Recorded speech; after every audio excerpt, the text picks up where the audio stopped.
সবাইকে স্বাগত আজকের ক্রিকেট আপডেটে। কাল রাত্রে ওয়াংখেড়ে স্টেডিয়ামে যা হলো সেটা কি আপনারা কল্পনা করেছিলেন?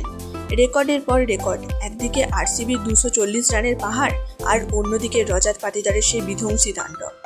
আজকের ভিডিওতে আমরা কথা বলবো আরসিবি বনাম এমআই ম্যাচের সব রোমাঞ্চকর মুহূর্ত নিয়ে। ভিডিওটি শেষ পর্যন্ত দেখুন। টসে হেরে প্রথমে ব্যাট করতে নেমে আরসিবি শুরু থেকেই ছিল মারমুখী। ফিল সল্ট মাত্র 36 বলে 78 রান করে ঝড় তোলেন, আর বিরাট কোহলি তিনি 38 বলে 50 রান করে ইনিংসের হাল ধরেন। কিন্তু আসল চমক ছিল রজাত পাটিদার।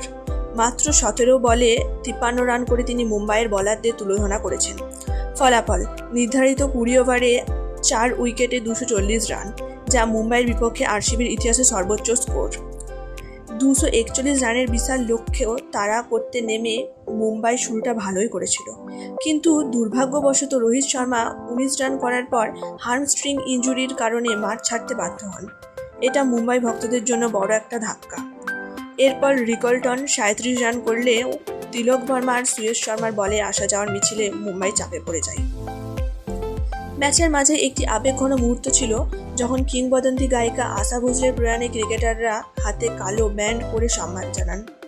এছাড়া আজকের ম্যাচে শুভমন গিল আইপিএলের একটি বিশেষ রেকর্ডও নিজের নামে করেছেন।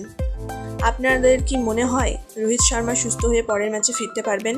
আর আরসিবির এই বিধ্বংসী ব্যাটিং নিয়ে আপনার মতামত কি? কমেন্ট করে অবশ্যই জানান।